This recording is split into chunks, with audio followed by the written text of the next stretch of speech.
Does dating feel like a struggle for you?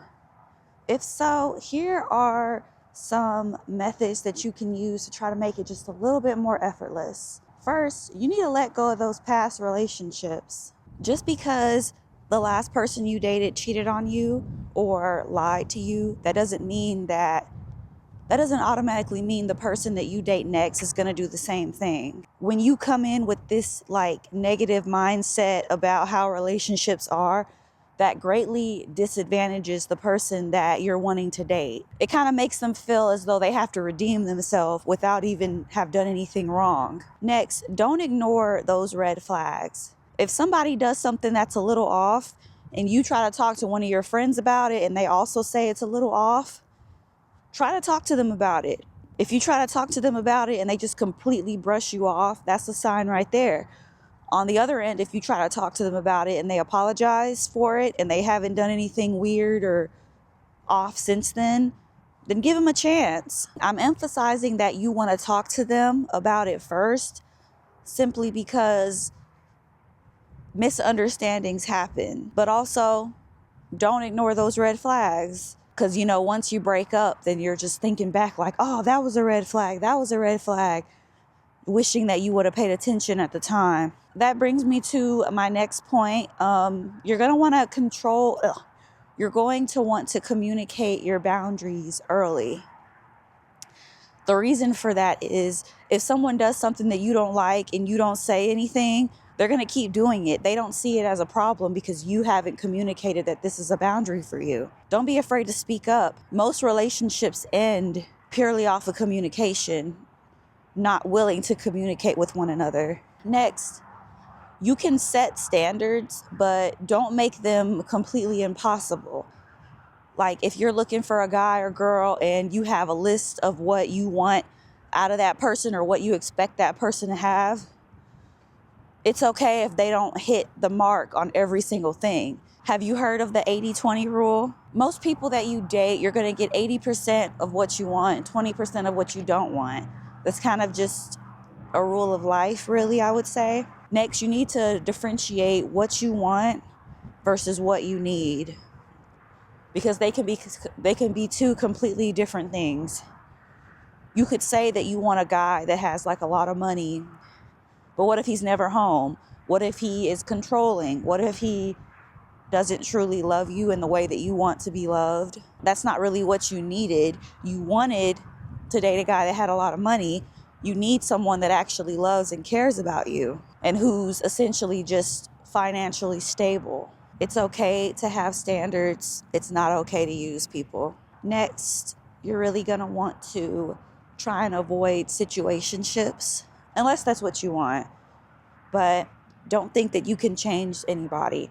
If the person you're with tells you that they don't want a relationship or that they wouldn't be a good partner, then you need to take that into account. There's literally examples of men being with a woman for years, never wanting to get married or anything, and then once they split up, he's married to someone else in a year.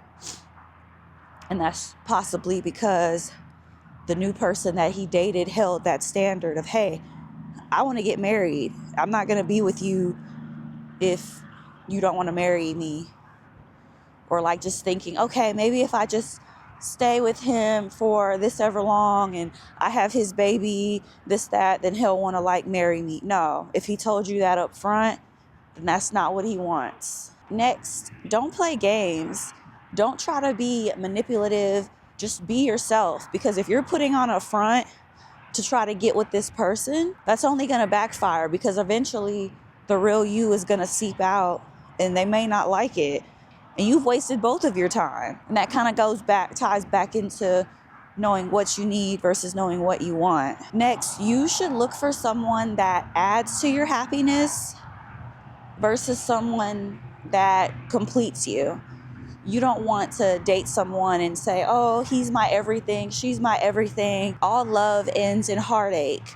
Whether it's you split up, whether it's one of you die, it always is going to end in heartache. So you need to be a whole person yourself versus trying to have someone else fill the void that you have to fill on your own. Next, you need to give real people a chance.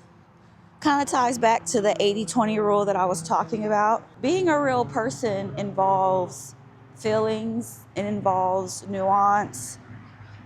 People are rarely just labeled as one thing, and I think today is like, that's kind of like an issue for our society, is that we want to label people as one thing so bad, and we don't have to do that. There's going to be things that you like or don't like about someone, especially the longer you're with them, you'll find things that you may not like about them or not understand why they do the things they do, how they think the way that they think.